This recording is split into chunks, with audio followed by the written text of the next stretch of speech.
what's out there. Me and my horse are going to be okay. Okay? So if you are a trail rider, you are tough. If you're a trail rider, that means that you and your horse are ready. And we're going to show you some of the telltale signs that let me know that your horse is ready. And so much of the stuff you can find out right here in an arena or a round pen or your backyard or a field if you and your horse are ready for it or not. All right, who do we have? Let's come up to the front. Step up, kids. Don't be shy. Before we get started, I'll just ask you guys a question. What do you call a promiscuous pony? A little horse? It's a southern thing. Okay. Oh, straight faces over here. Fine. All right, guys. If y'all want to step up to the front. Now,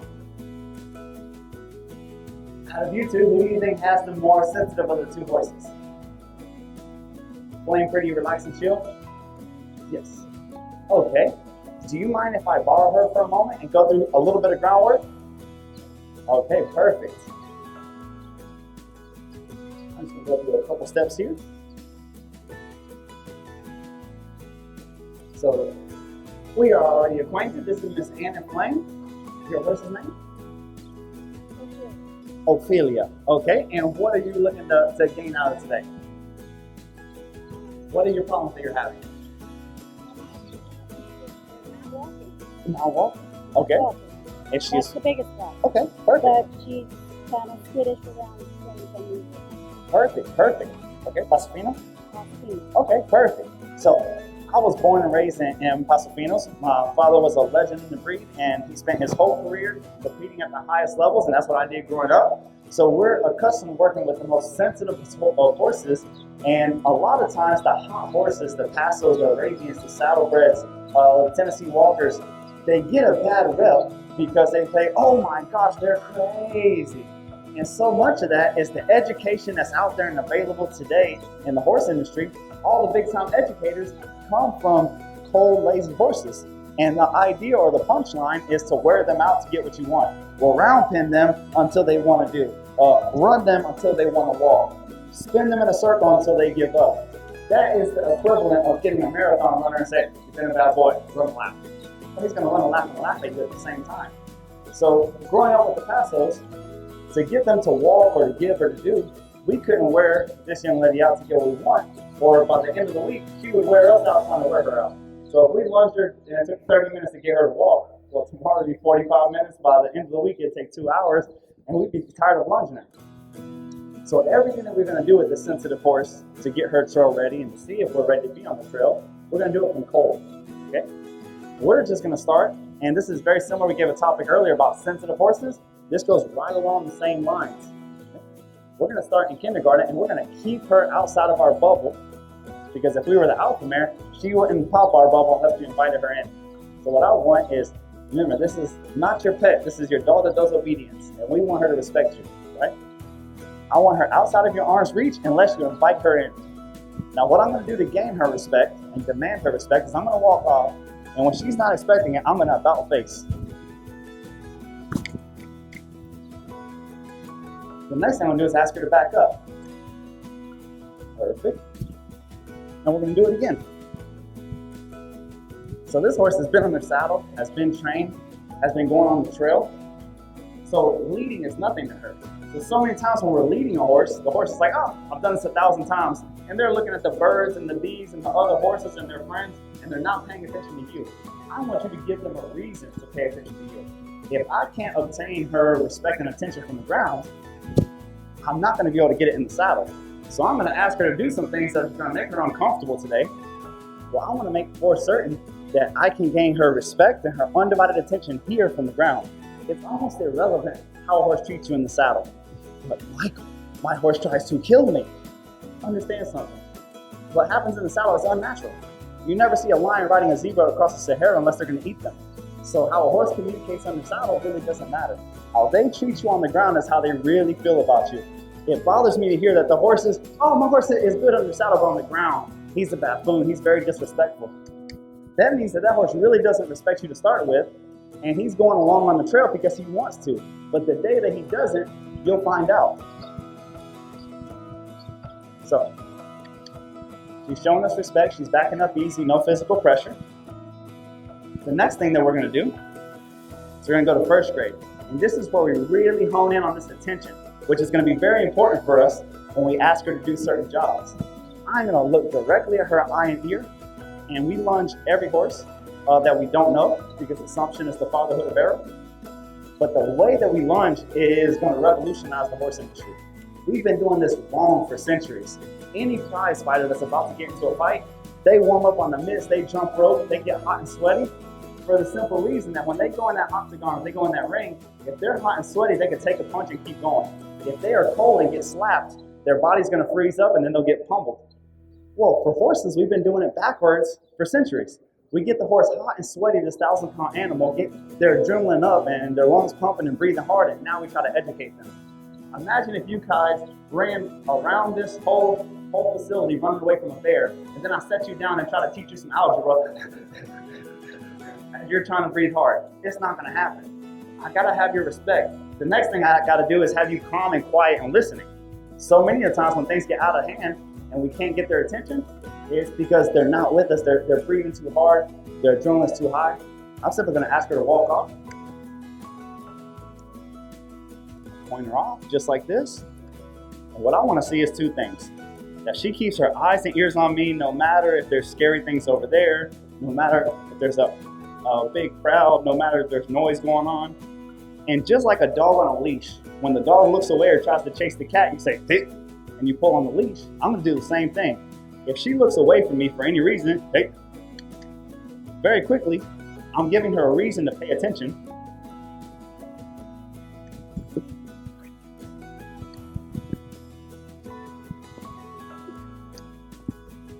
All right, you notice something?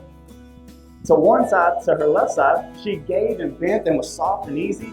To the right side, it looked like she had an undisclosed hidden pull cue. We won't discuss the location of the pull cue or where she has it hidden. But from nose to tail, she is rigid and stiff. I pull her nose and it moves her butt. Well, that's telling me that the steering wheel only works to one side. Even a NASCAR driver that only turns left still has to have a steering wheel that turns left and right. So if the steering wheel locks up to one side, the car is rendered useless. Well, it's the same way with the horse. I need her to be just that soft to both sides. So we're just gonna keep asking. There we go. So you see she moved the shoulder over because when she tried to bring it inside my bubble, I gave her a warning and then I popped it. That's what it's supposed to look like. Do you guys see the bend and how she's looking at me now?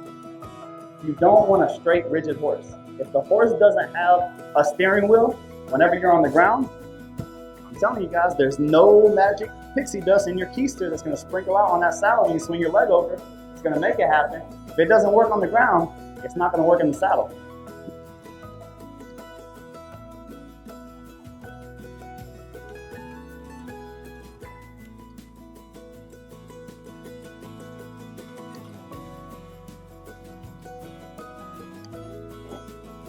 All right. She passed kindergarten and first grade. Now I'm going to introduce myself. I'm going to ask her to drop her head. Thank you. I'll ride anything that you can strap a saddle to, honestly. I won't ride a little kid's horse if it doesn't back up out of my space. I won't ride a lesson horse if it won't drop its head below me. If the horse doesn't do these two things, they can't tell you any clearer. No, you're not the boss of me. No, I'm not going to listen. Why? Let alone try to do these obstacles and spooky things. Why in the world would I ride any horse that's saying, you ain't riding me, boy? Okay, that's fine. We're gonna make sure that you're gonna say yes and that you're gonna be submissive. It's as simple as this with horses.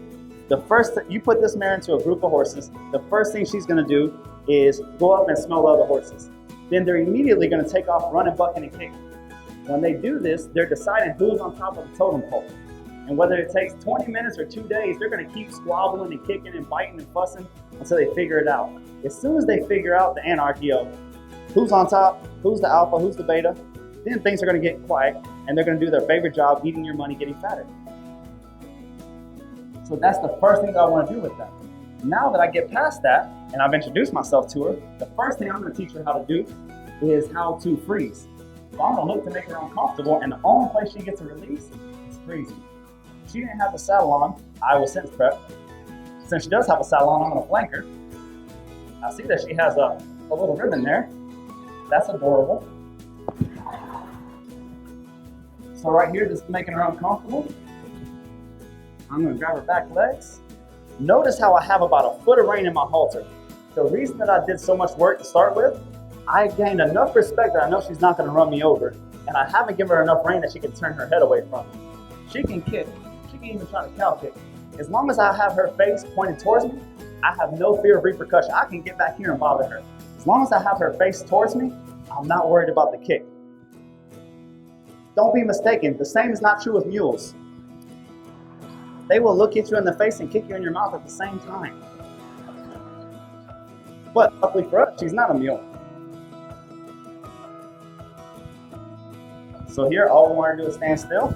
So we're just going to keep fiddling. Now I know you guys have heard, because it's been in books and videos, approach and retreat, approach and retreat. That's adorable. That is for a lazy horse that doesn't want to move. Okay? When you get a sensitive hot horse like this, and every time she gets uncomfortable, we stop what we're doing. What are we doing? We're releasing for her doing the wrong thing. What I want her to do right now is to stand still. So if she kicks out or bites or jumps or bucks or does whatever she does, I know she can't run away because I have control of her head. I know she can't run me over. So I'm just going to approach and approach. I'm going to keep doing it until she realizes, stand still and I'll release. Stand still, hey, it's not hurting you. That's how you get these sensitive hot horses to be great trail horses, to walk calmly. So I'm going to take my flag stick, walk away to give her a little added confidence. I'm going to put it straight to her nose, her investigation center, right here. Thank you. Straight to her cheek. All right, you're supposed to be a kicker. I see that. Did you do that just for pretty? Okay, she just put a ribbon on her tail for the pretty. I got you.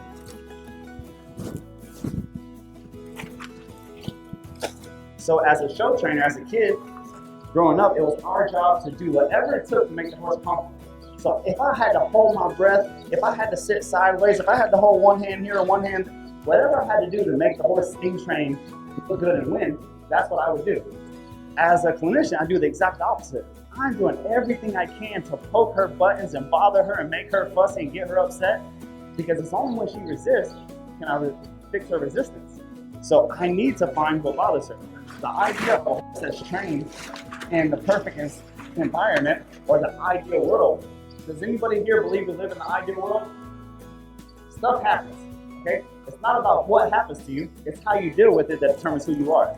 It's the same way with the horse. I don't care if they get afraid, because it's not a horse's fear that hurts you, it's their reaction to that fear. And that's what we're trying to curb. We're not trying to make her fearless or expose her to everything. We're just trying to make her worried. And once we get her worried, we're going to show her, hey, we're in control here. Keep it relaxed. The only way you're going to get a release is if you do whatever we're asking.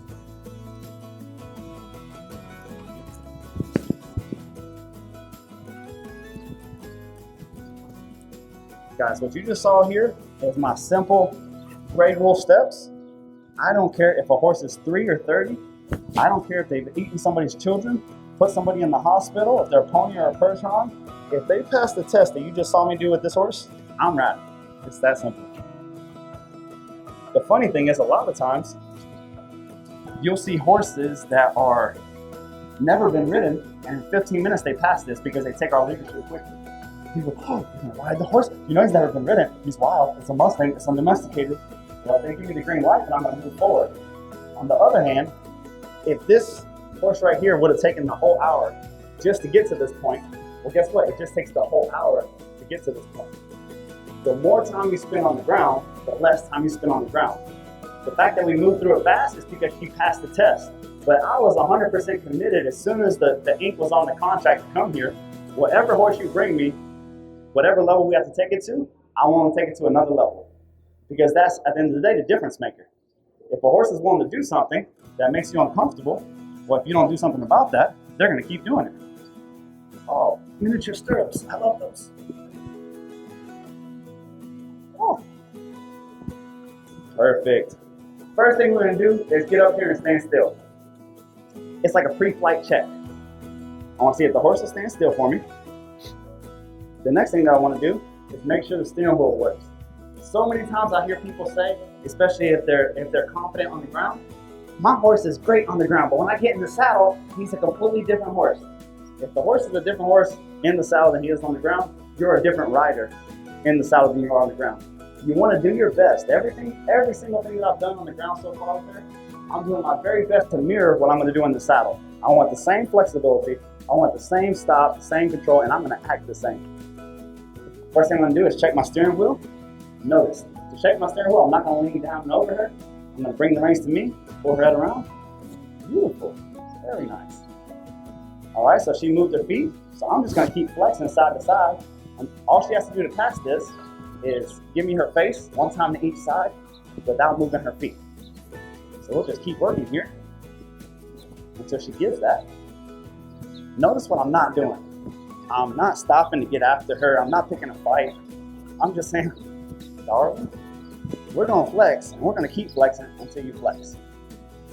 All right, so I know what you're saying. Michael, why don't you just hold her till she stands still? I realize that that is a system and an ideology, but when it comes to these more sensitive horses, hot-blooded horses, if you flex them and they move, and then when they stand still, you release, every single time you flex them, they're gonna move first. So I have to let her know that it's easier to give me her face than to move her feet. If I do that, there we go, one time. Very good. So the idea is to leave no horse behind. There's a couple things about our school system that bothers me. A couple of them is this. One, if a kid came in at 5 years old and went to kindergarten, if he could pass the final exam on day one, why in the world would you waste a year of his life there? He's only going to become bored and unengaged and get in trouble. Okay? If he could pass the final exam, pass him, go to first. Or if he could pass that, go to second.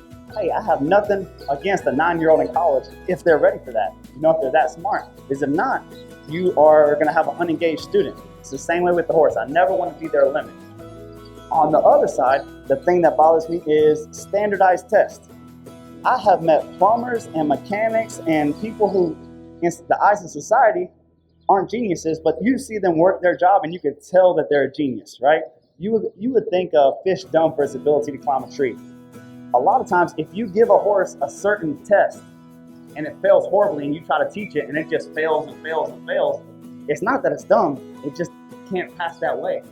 So we are dead set that they pass our test, but each and every test that we have, from first grade all the way through high school, we have 10 different ways to teach it.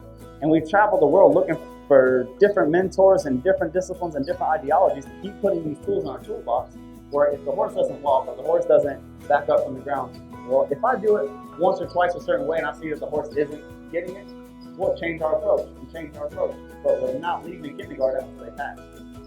So much of that of having one job in mind and not doing anything else is how you get those results and get them quickly, like what you just saw. The next thing that we're going to do is we're going to let her walk off.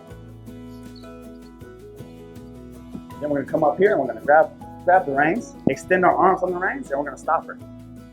Oh.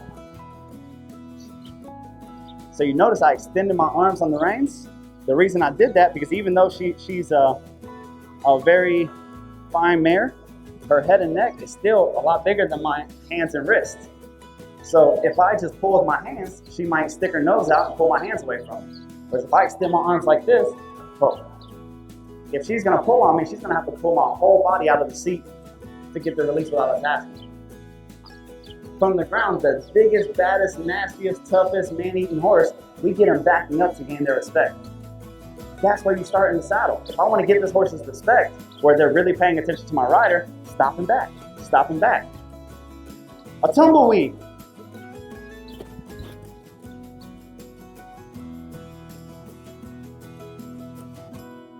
Nice. There we go. One more respect exercise, and then we're going to start doing obstacles. This is called a spiral, and no matter what breed you have, no matter what kind of horse you have, this will help him. So this horse likes to surge, doesn't like to walk. What I'm going to do is I'm going to, with a low hand, say, hey, I don't care how fast you go. Go ahead, run away. Do whatever you want. So you're going to turn to the right, turn to the right. Well, guess what? She can't run away in a circle. When I get her in a real tight circle here, I'm going to stop. Oh. Hello, resistance. How you doing?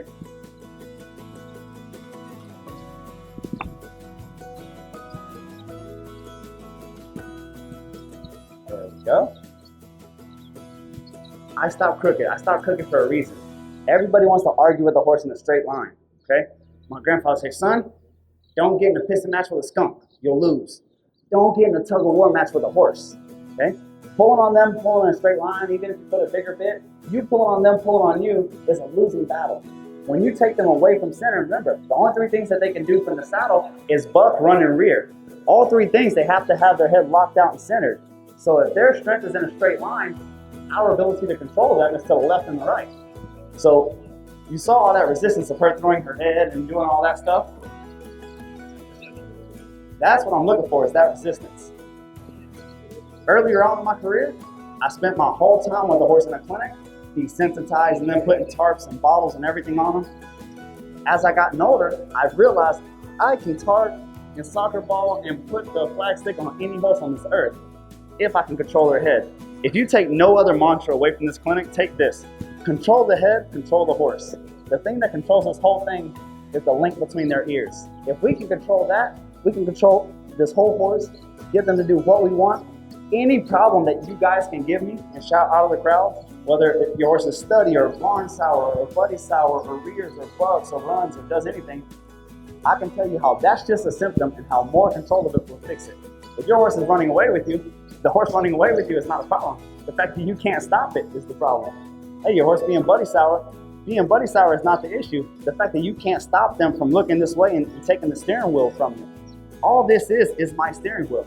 And for no reason, at no speed, under any circumstance, is my horse allowed to take my steering wheel away. And when that becomes your standard, it will completely change your horsemanship experience.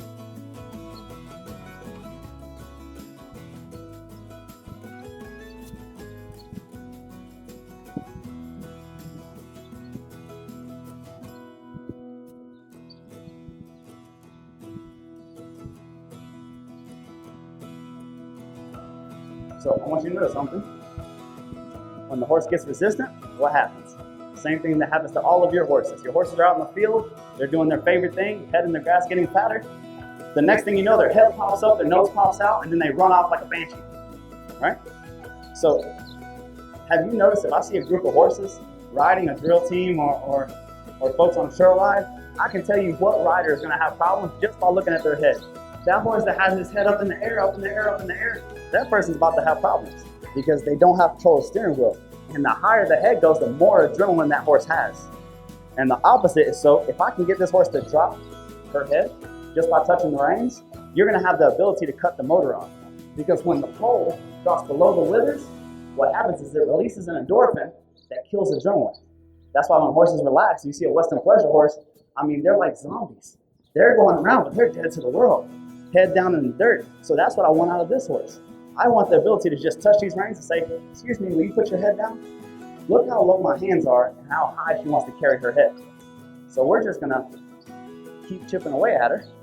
And it might take an extra 10 minutes, it might bore you, but that extra 10 minutes might save you 6 months of trying to get her to walk. A lot of times going slow is going fast.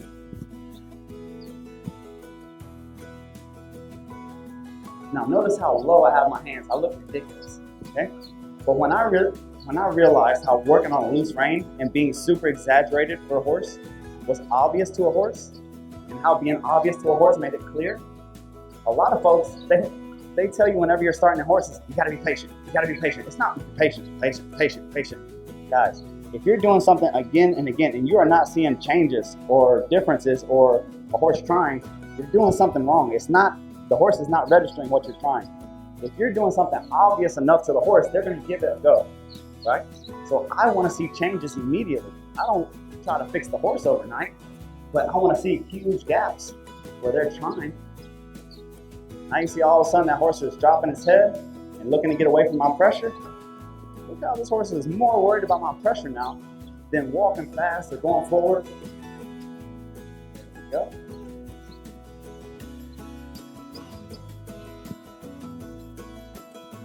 Michael, that's a gated horse. I saw your gated clinic earlier. You told me to pick their head up to get them gating because it's trotting or pacing. Yes, I understand that. And this is a gated horse. But now we're talking about relaxing, getting the horse quiet and easy. All right. So now we're about in a place where we have a calm, quiet horse that respects us, right? Who's ready to see some obstacles happen? Anybody? Nope, nobody? Okay. That's what y'all showed up for? Oh, gotcha. All right. I want you to keep this in mind. I have control of the horse's head. I told you that will control the horse, right? If you taught a baby how to lead, you know a horse that doesn't know how to lead, the way to get it to lead is simple. You put the halter on, the lead rope on, it runs off because it doesn't know how to lead, and you would plant and hold that lead rope, and it will pull on the horse's face, right? What you're really doing is you're disengaging the hindquarters until they look at you. And then they take off another direction, disengage the hindquarters, they look at you. Very quickly, they don't believe that they can run away, so they start following you. And now your horse leads. We're gonna do the exact same thing with this horse in obstacles. We're gonna sit back, loose rein, heels down. Everybody wants to sit up and sit so beautifully and correct. I won a lot of national championships doing that. But when I did that in the show ring, I knew what was going to be in the show ring. Again, you guys are the kamikazes of the horse industry. You're going out there on the trail where you don't know what's going to happen. A turkey pops out of the bush, you step in a hole, anything can happen. If you sit back, I want you to sit back like a cutting. You see these cutting trainers, and they are riding 1,000-pound freaks, okay, that are chasing this cow, and they have no idea where this horse is going to go. And they walk in like Joe Cool, and they, what's up, cow? Let's go. The cow takes off, and that horse cuts so hard that they're in the dirt. And their body just goes with the horse, and they never fall, right? Opposed to jumping, whenever I'm working with my jumping trainers, they are forced because of their sport to get in 2 points, to get off of the horse's back. Unfortunately, to do that, that puts them in a vulnerable position. And when the horse stops, they come off. It's not because they're not great horsemen, it's because their sport demands them to get in a vulnerable state. So if you guys are a trail rider and you're drinking your favorite beverage, I want you sitting back here, relaxing, and let that horse take it. Now we're gonna see what's gonna bother her. Hopefully something will make her fussy. But I'm gonna go up to something, take her straight to it. First off, look where you're going. Oftentimes, thanks for not letting me teach anything, appreciate that. Oftentimes, if you would just look where you're going, the horse will go. But this is what happens. People come up to the water and they're like, water, horse equals horrible time. Oh, wait, don't jump, no. Oh, no. It's okay. Oh, thank you. You're such a brave horse. Guys, energy flows where the attention goes. If your eyes drop right here, that horse is, you were just going down the trail, talking with your friends, drinking a pina colada, and all of a sudden you went from well, if I looked hard enough at the ground, I could get all of you guys to look at the ground and see what the hell I'm looking at. Well, imagine the horse that I'm straddling, that my butt cheeks are sitting on her back. If I clench up and look down, she's gonna clench up and look down too.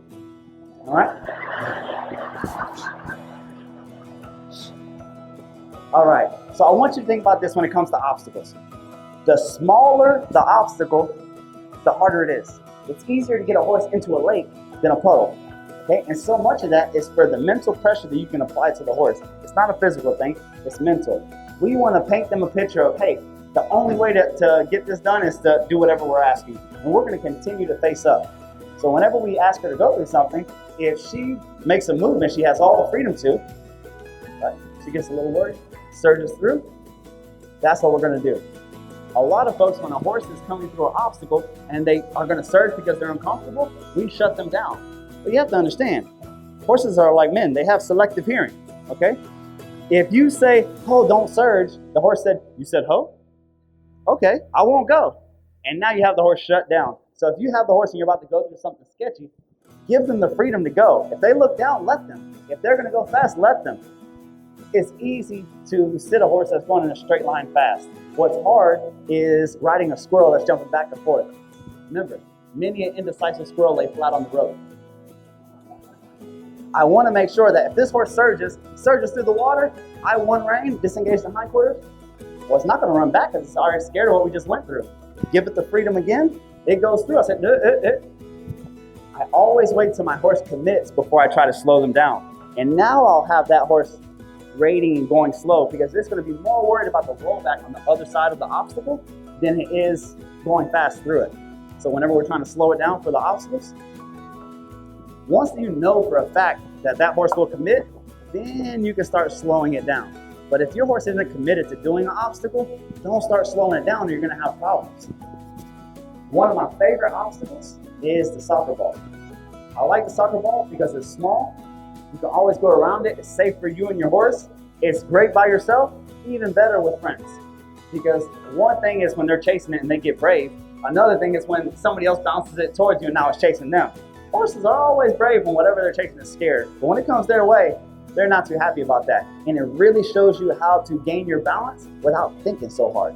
So many of us, we get these instructions and we're thinking so hard that we don't just ride. Right? Overthink it. So we're just going to sit back. Notice, I let her make her move. She picked the direction that we went, and all I did was the opposite. What I don't want is for her feet to plant. So I'm going to just keep this pressure. As long as her feet are moving, I have no fear of the repercussion. There we go. That's it. Notice how I sit back. So whenever she moves, I sit up here like a sack of potatoes or a jellyfish. And wherever she goes, I go with her. Look how loose the rein is. Look how far back my shoulders are. How exaggerated forward my feet are. All this stuff makes me more stable.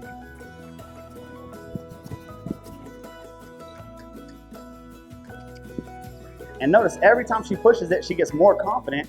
And she realizes pushing this is the only place. Look, knock over the baby. Pushing this is the only place that she's going to get a release. So very quickly, this is going to be her favorite thing to do. And you'll take a horse that's petrified, and after 1 or 2 sessions, they will be a FIFA player. All right, another exercise. Who here has a horse that doesn't like stuff coming behind them?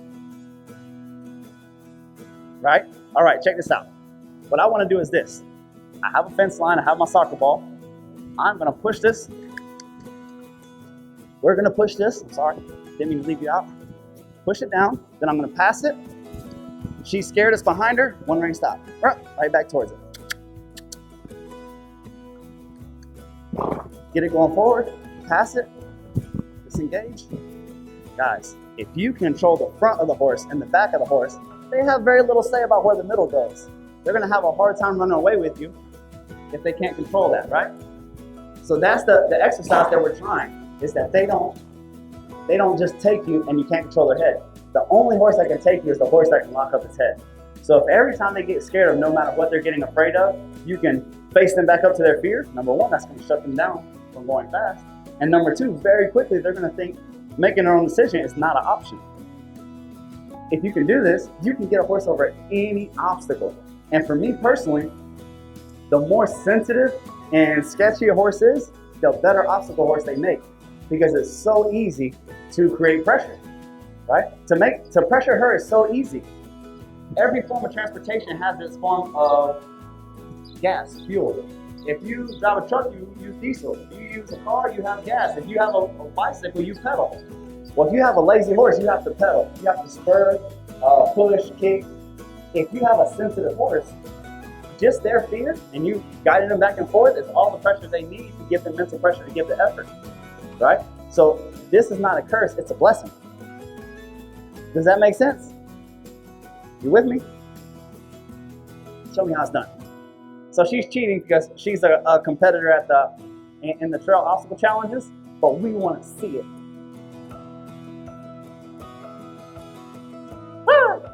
Okay. Just trying to add flair. So, Give her a go. You just start her in this. Yeah. You got this, yes ma'am. Absolutely.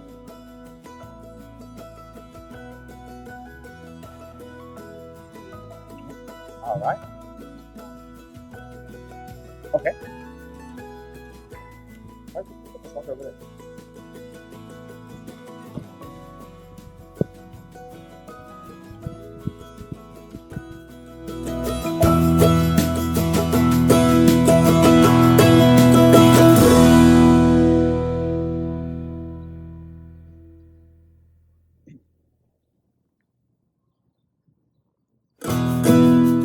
All right, so free beer for anybody who puts the soccer ball through those cones right there. Unless you're not 21, then you get a Capri Sun.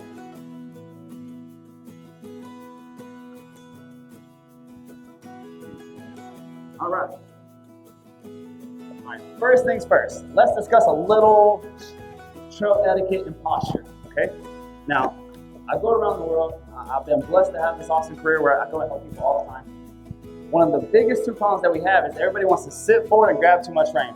Everybody wants to get in the saddle and have this beautiful Kim Kardashian butt lift, okay? You bought the whole saddle, so let's use the whole saddle. So what I want you to do is grab the front of the saddle and scoot forward, and then roll back on your rear. So many people have their keister hanging out of the saddle. I want you to scoot forward and roll back. You're gonna be sitting in the same place. The only thing is your hips are gonna be rolled under. Okay, it's like Capital One, what's in your wallet? I don't know, you're sitting on it. There we go. She says she has more surface area when she's sitting like that. Absolutely correct. I want you to sit like a cutter. I want you to think about your belt touching the back of your saddle. What's that gonna allow you to do? When that horse comes forward and you're on loose rein, you guys are gonna be on loose rein when you go to obstacles. If that horse gets scared, it's either gonna bug out left or right. Those are the only two options. No horse in the history of horses, if a grizzly bear came at him, just stood there and reared like a pony. No. If a horse is rearing or bucking whenever they get afraid, look at your hands. They want to run away because that's their natural instinct, but no, you stop them and grab them because their reins are too tight. Now your horse is bucking or running away with you or rearing up. So I want you to be on that loose rein, and whenever she makes a move on you, if she runs right, you simply pull and disengage to the left. Face her back up. If she runs to the left, pull and disengage to the right. This is very easy as long as your heels are down and forward and your shoulders are back. It's very easy. If you sit forward over her shoulders and then her shoulders move over here, we're going to be just as off. We're just going to be here. Okay? As long as you can do that, it's very easy. All right, so I want you to turn around and go right back to the obstacles. There you go. Keep pulling to the right. So if you flex and the horse doesn't give, pull more towards the flex. There you go. Sit back, look up. Perfect. Over the tumbleweed. Nice. Towards the tarp.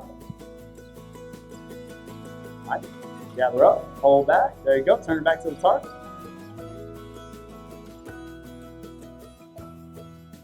Look up. Nice. All right. Soccer time.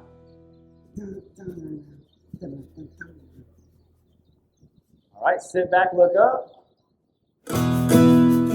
That's it. This is why I love this. Because realistically, in the world that we live in, what's going to mess you up, what's going to give you a hard time is the unexpected change of momentum.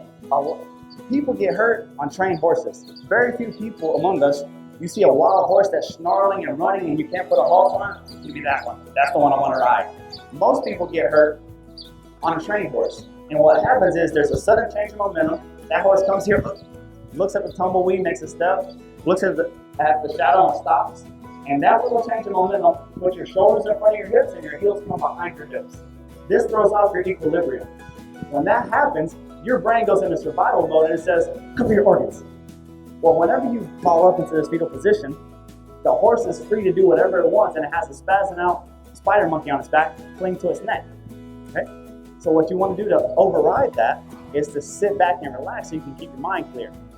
Very nice, very nice. Now we can exaggerate it ridiculously at first, because your body's gonna have the natural tendency, especially if you spent years sitting upright and proper. You say, but Mike, I've taken dressage classes. Wonderful, so did I went to the School of Equestrian Art.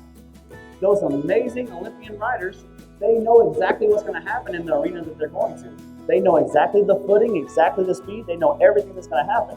You're telling me that you're gonna go out on the trail, that you're gonna have people passing on bicycles, so there's gonna be unexpected changes in momentum that you're not prepared for. And when you're sitting up and perfect and correct, and that horse makes a move, you're like a weeble wobble. And as soon as you weeble wobble forward a little bit, now you're flanking the horse with your heels, okay? And you're grabbing on their face or holding on their neck, and they're without leader. One more time. Ready?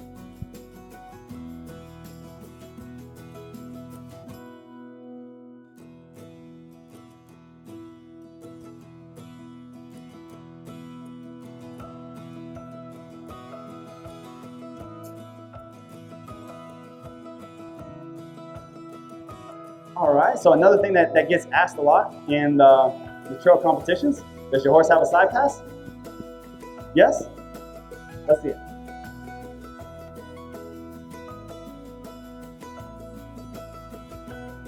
All right.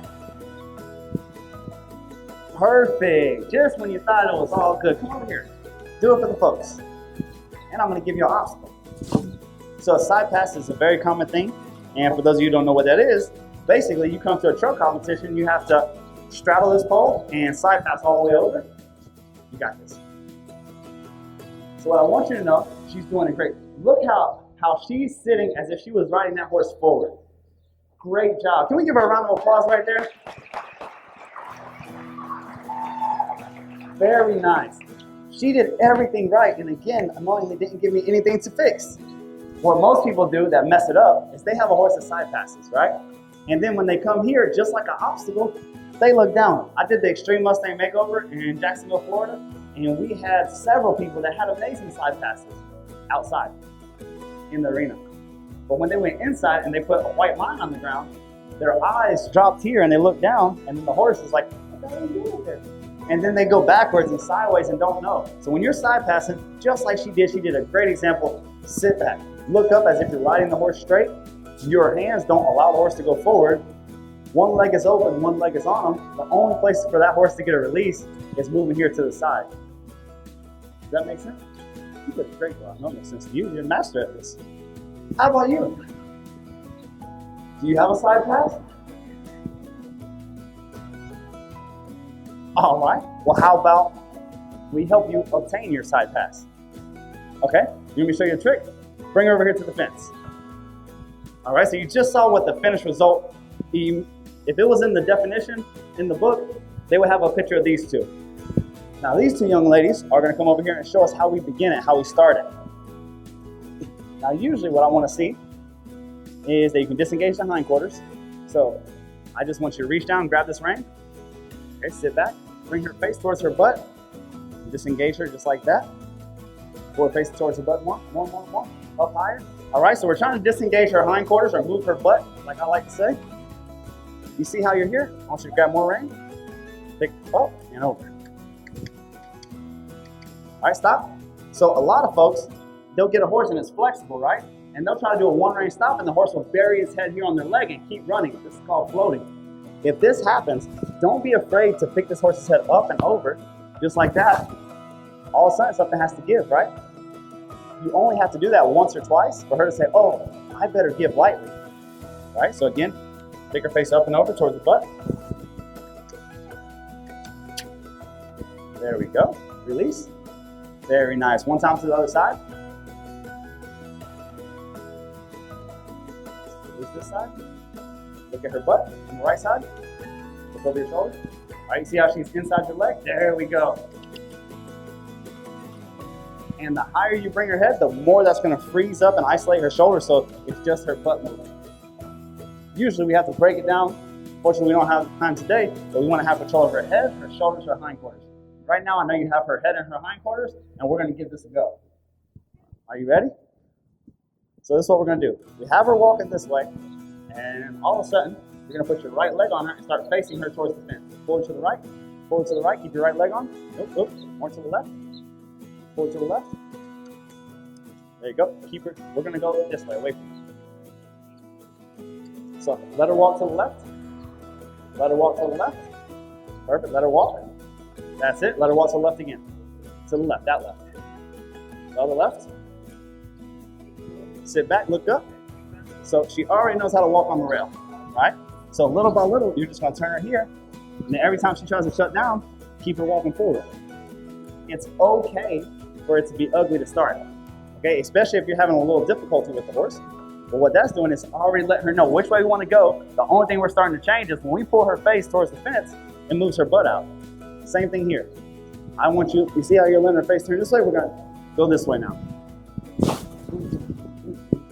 All right, pull her face towards the fence. Put your left leg. All right. Let go of the other hand. There we go. Pull her face to the right now. Pull her face to the right now. To the right, to the right, to the right. You have to pull her face to the right. Right, to the right. More to the right. Voila. That's what I'm talking about.